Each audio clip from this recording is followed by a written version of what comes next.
यहाँ की sir protection कुछ भी नहीं मुझे समझ में आ रही है, क्योंकि मैंने आंखों से देखा हुआ है कि पुलिस जो है खड़ी है और पब्लिक को धमका रही है। वो मेरे सामने अभी 15 मिनट पहले एक ठीक लड़के को घसीटते हुए मदरसन के अंदर कर दिया, उसको मारते हुए बुरी तरह से मारा और अंदर ले गया। अब उसका क्या होगा मेरी समझ में नहीं आ रहा है कि पुलिस प्रशासन क्या कर रही है। प्रशासन की तरफ से कोई हमारा सेटिस्फेक्शन नहीं है। जवाब यस मांगे हैं, बताइए। मांगे हैं जी, हमारे 20,000 रूपए सैलरी होनी चाहिए, 20 महीने ओवर टाइम डबल होना चाहिए, सिलाई के कार्य संडे की छुट्टी होनी चाहिए। संडे में नहीं होना चाहते हैं। सिलेंडर महंगाई पड़ रही, सिलेंडर की महंगी हो गई है। उसके बाद हमारे पास रूम किराया नहीं हो रहा है। और हमारी असल मांगे हैं सैलरी बढ़नी चाहिए हमारी बड़ी, ठीक है। 20 से 25,000 रूपया सैलरी होनी चाहिए, ठीक है सर। 8 घंटे की डबल ओवर टाइम चाहिए, ठीक है। पैरामाउंट दीपावली पे एक कटोरा देके भेज देती है, ये भी बोनस तक नहीं देती है पैरामाउंट। और स्टाफ का सैलरी लाख लाख रुपया भर रहा है। मकान मालिक रूम भाड़ा पर दिन 4,500 5,000 का रूम मिल रहा है। प्रशासन से हमारा ये कहना है कि कर्मचारियों की सहायता करें, जो मांगे हैं उन्हें सरकार तक पहुंचाएं। तमाम जो कार्य हैं उनमें भी आगजनी की गई। आगजनी जब प्रशासन ने ये डंडा जो लाठी चार्ज की है प्रशासन ने, उसके बाद कर्मचारियों मजबूरी है उन्हें पथराव करना। जब लाठी चार्ज होगा तो पथराव करना जरूरी हो गया। फिर जनता क्या करेगी? स्थिति बनी है क्या? और भी यहाँ पर सड़कें वो बंद की गई है। सड़कें तो नोएडा पूरा बंद है। तो ये क्या कुछ आगे की रणनीति रहने वाली है? हमारी जो भी मांगे हैं वो हमारी पूरी कर दी जाए, बस कोई दिक्कत नहीं है। जो जैसे दिल्ली सरकार और हरियाणा सरकार ने पैसे न्यूनतम बढ़ाई है, वैसे ही हमारी यूपी सरकार भी हमारी सैलरी बढ़ा दी जाए और इसके अलावा हमें कुछ नहीं चाहिए। जैसे उनकी वहाँ की सैलरी है, वर्करों की, हेल्पर की।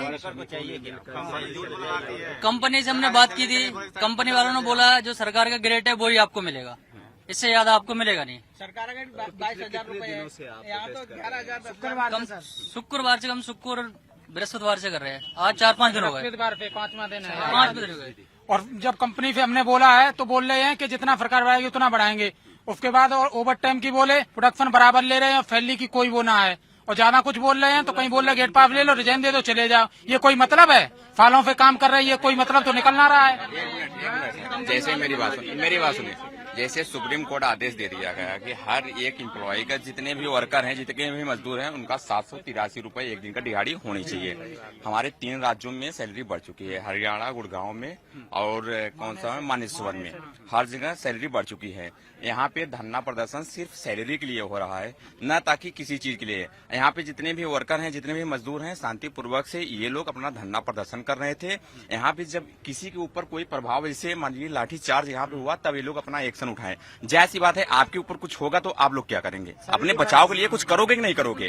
और ज्यादा पहली बात ये, 4 दिन से यहाँ से भूखे प्यासे सब लोग सुबह से आ रहे हैं, धरना प्रदर्शन कर रहे हैं, ठीक है।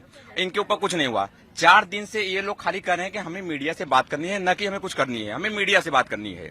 और ये जब कोई मान लीजिए सैलरी बढ़ाने के लिए बोल रहे हैं कि नहीं, नोटिस तो जारी करनी चाहिए, नहीं बोल रहे हैं कि हाँ सैलरी बढ़ गई है। कोई नोटिस जारी, कोई इन्फॉर्मेशन हम लोगों को मिलेगा, तब हम लोगों को मालूम होगा ना सैलरी बढ़ी है कि नहीं बढ़ी है। और सही ये बात, 4 दिन से ये लोग धरना प्रदर्शन शांतिपूर्वक से कर रहे हैं, तो 4 दिन से मीडिया थी कहाँ? आग लगी नहीं, मीडिया पहले पहुंच गई। इससे पहले आप लोग आ गए होते तो यहाँ पे कुछ होता नहीं। और इनके ऊपर लाठी, मेरी बात सुनिए, इनके ऊपर लाठी चार्ज हुए, काफी लोग घायल, एक लोग नहीं, काफी लोग घायल हैं, काफी लोग। अब यहाँ पे फायर और था बिक्र हो रहे थे, काफी लोग आगे के राजनीतिक हमारी कुछ नहीं है। जैसी बात है, हमारी सैलरी जो मांगे हैं, जो सुप्रीम कोर्ट दिया है, देखो अपने देश में एक ही सुप्रीम कोर्ट होता है और एक हाई कोर्ट होता है। सुप्रीम कोर्ट से बड़ा कोई नहीं होता है, कोई होता है सुप्रीम कोर्ट से बड़ा कोई नहीं होता है। ये लोग घर से नहीं, यहाँ पे सरकार जब लागू कर दिया है तो कंपनी के जितने एचआर, जितने सीनियर एम्प्लॉई हैं, उनको सोचना चाहिए भाई, जब सुप्रीम कोर्ट आदेश दिया है इनकी सैलरी बढ़ानी चाहिए। जो बंदा अभी मारते हुए ले गए हैं उसको प्लीज उसको बाहर निकलवाइए। हमें इतनी चाहिए आप लोगों से कि हमारा वो बंदा बुरी तरह से मारा गया, वो बाहर निकालो किसी तरह से। इस सरकार में चाहे श्रमिक हो या व्यापारी, आप मेरठ जाके देखिए, हर कोई व्यक्ति परेशान है। और श्रमिक जो अपना घर चलाने के लिए मेहनत कर रहा है, वो मजबूरी में सड़कों पे आता है। जरूर उसके पास इतना समय नहीं कि वो बेमतलब के लिए सड़कों पे आ जाए। मुख्यमंत्री जी ने 24 घंटे का समय दिया, उस समय अवधि में पूरा नहीं हुआ। किस तरह की परिस्थितियां रही, पुलिस ने किस तरह कार्रवाई की, उनके घरों के क्या हालात हैं, वो क्या महसूस करें, इन सब चीजों को ध्यान में रखते मैं ये कहूंगा कि मुख्यमंत्री जी को उनकी मांग माननी चाहिए और उनके दुख तकलीफों को दूर करना चाहिए।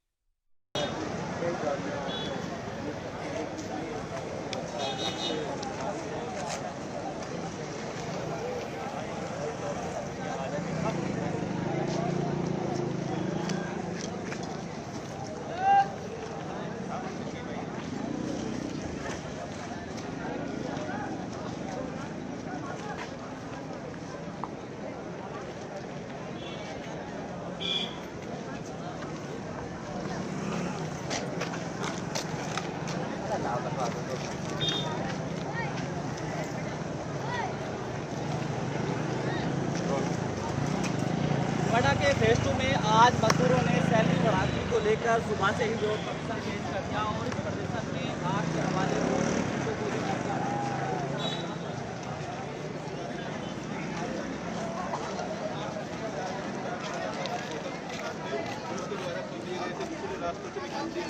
गाड़ियों को, लेकिन आज सुबह के जो हालात हैं, कल मीटिंग हो गई थी और मीटिंग के अंदर जिलाधिकारी, कमिश्नर और श्रम आयुक्त के साथ साथ प्रमुख सचिव मौजूद थे, प्राधिकरण के अधिकारी मौजूद थे और ये बयान जारी किया गया जिलाधिकारी की तरफ से कि तमाम मांगे मान ली गई हैं। जितने भी श्रमिकों से हमारी बात सुबह से अभी तक हुई है, उन लोगों का यही कहना है कि मांगे माने जाने का उन तक मैसेज नहीं पहुँचा, कंपनी प्रबंधन की तरफ से कोई मैसेज करने नहीं किया गया, जिसके चलते ये हालात यहाँ पर बने।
वो